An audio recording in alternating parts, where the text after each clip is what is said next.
Hi guys, welcome to Maharashtra Law City 5 years 2021 podcast video. And today we have Ritik Raz from Uttar Pradesh, Lucknow, and he scored 120 marks out of 150 and targeting for ILS basically. And yeah, he's outside Maharashtra student. So yeah, once again, congratulations, Ritik. Oh, thank you so much, sir. Thank you so much. So Ritik, before we start podcast, want to understand your academic background. थोड़ा सा academic बता दो. Science, commerce, arts, 10, 12 का percentage. Actually, sir, I did my 12th from PCM background as in maths background. तो अच्छा, वहाँ science से student. Yes sir. तो वहाँ से फिर मैंने आईआईटी की प्रिपरेशन की थी वो 12th में। तो फिर मुझे उसी ईयर में लॉ के बारे में पता चला। Okay. तो वहाँ बेसिकली उन्होंने फिर क्लैट और एलिट के बारे में उस टाइम पता था। तो मैंने जिस ईयर क्लैट दिया 2020 में, तो पैटर्न चेंज हो गया, सारी चीजें चेंज हो गई। Hmm. It all shattered up like ये क्या हो गया, मतलब कुछ समझ में नहीं आ रहा है, अचानक पैटर्न चेंज।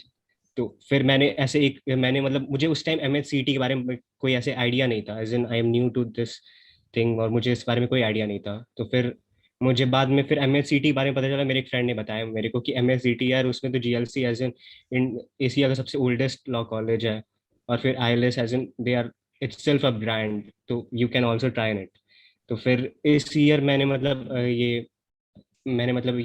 टोटल एमएचसीटी का एग्जाम दिया। तो हम्म. फिर उसमें मतलब इस बार भी मेरा क्लैट में ऐसे रैंक आया था, तो उसमें लोअर एनएलयूज मुझे मिल रहे थे, और एलिट उतना सही गया नहीं था।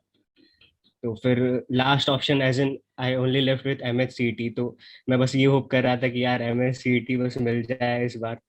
तो हम्म. फिर फिर वही मुझे उस बारे में कोई आइडिया नहीं था, बिकॉज एलिट और क्लैट का प्रिपरेशन मैंने किया था। तो उसमें जैसे जीके जो आते हैं वो बहुत ब्रॉड हो गए जीके, या फिर न्यूज़पेपर रीडिंग्स। मुझे इसका आइडिया नहीं था कि इसमें कितना पढ़ना है, कितना नहीं पढ़ना है। फिर मैंने ऐसे वीडियो सर्च की एमएससीटी में प्रिपेयर करने के लिए और क्या करना होगा मुझे।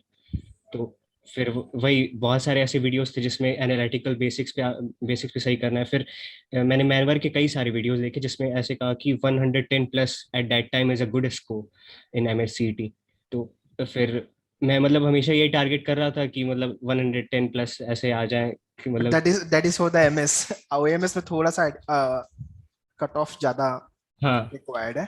So you repeated all the law entrance in the year 2021. मतलब आपने 2020 में लिखा था and हम्म। again score नहीं आया. This year we have written and 2021 में you crack and clat and got low analysis, right? Yes yes sir. कौन से analysis मिले थे आपको? Sir NLU, Nagpur, Jabalpur, as in this type of Sonepat. Okay, okay. So you prefer not to go for it and ILS के लिए plan कर रहे हो. तो अभी वो विंडो ओपन है कि कैसा है? नहीं, वो विंडो क्लोज हो गया।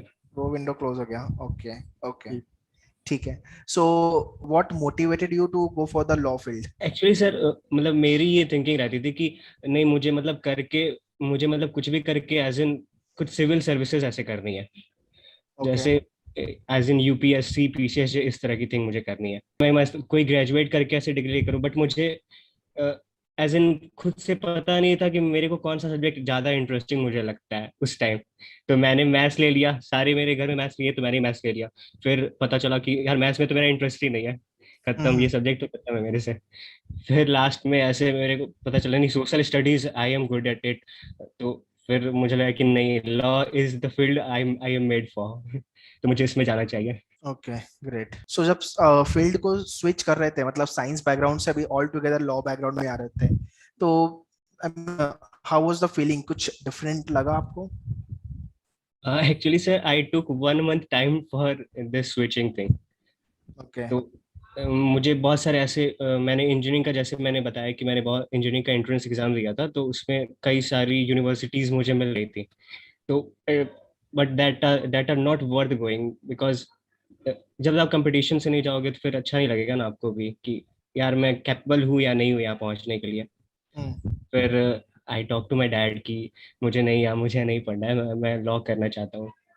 तो ही वॉज लाइक ठीक है, तुम्हें जो करना है यार करो। तो फिर मैंने स्विच किया, as in my family supported me in this.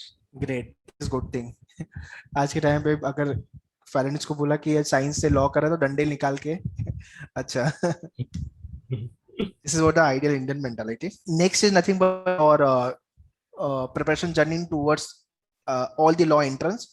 So section by section, let's talk about logic, English, maths, legal and GK जो CT के syllabus है, इसमें से कौन से section में you were facing much more problem और कैसे उसको rectify किया, और कौन से section लगा कि ये तो अच्छे से हो जाएगा?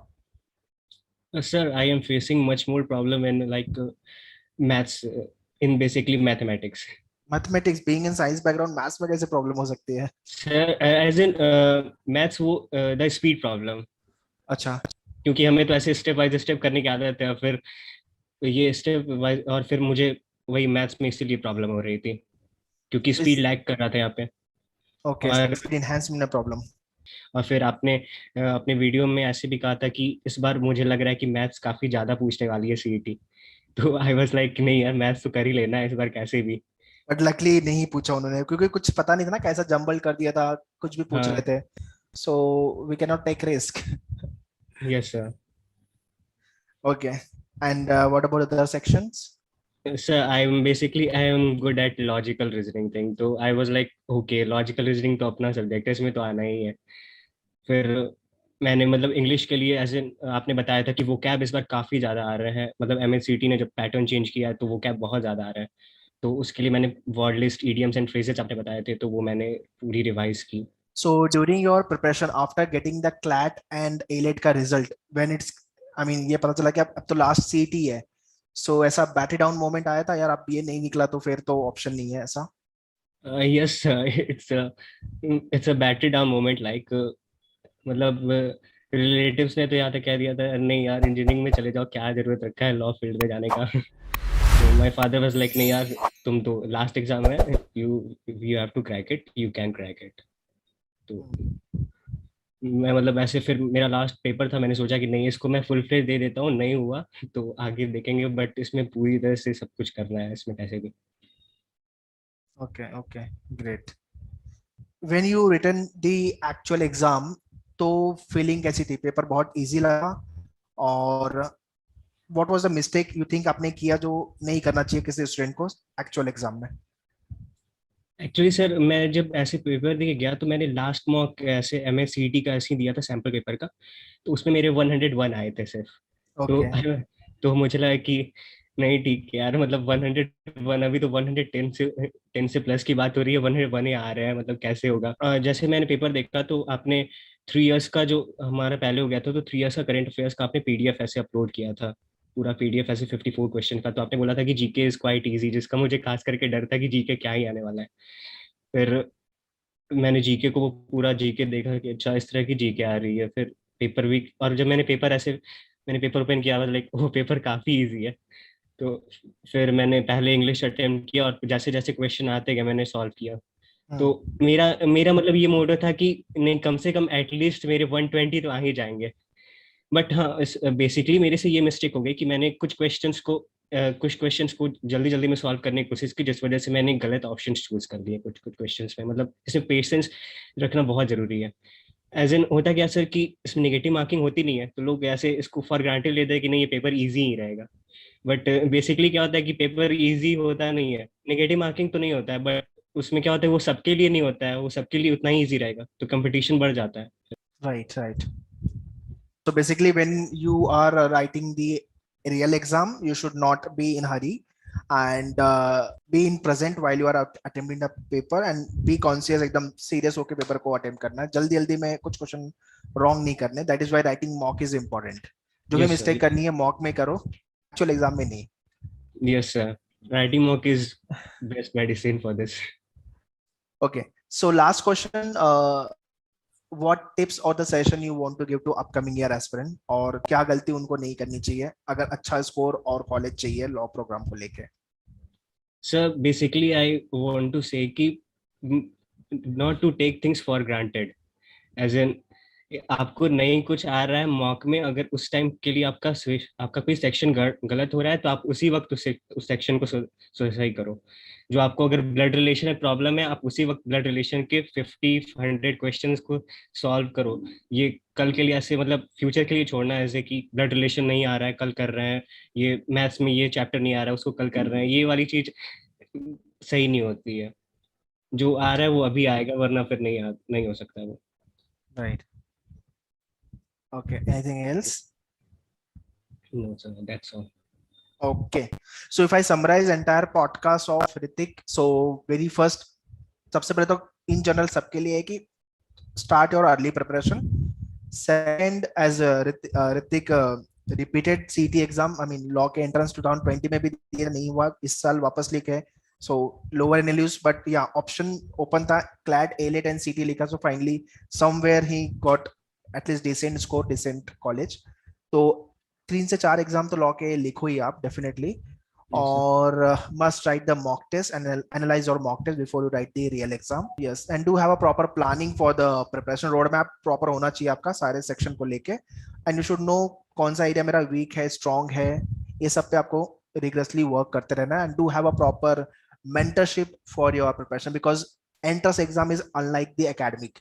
तो अगर आप एकेडमिक में 90 लेके आए हो और एंट्रेंस एग्जाम में भी आपका 90 आएगा, कोई जरूरी नहीं है. मतलब it is not, there is no any as such guarantee.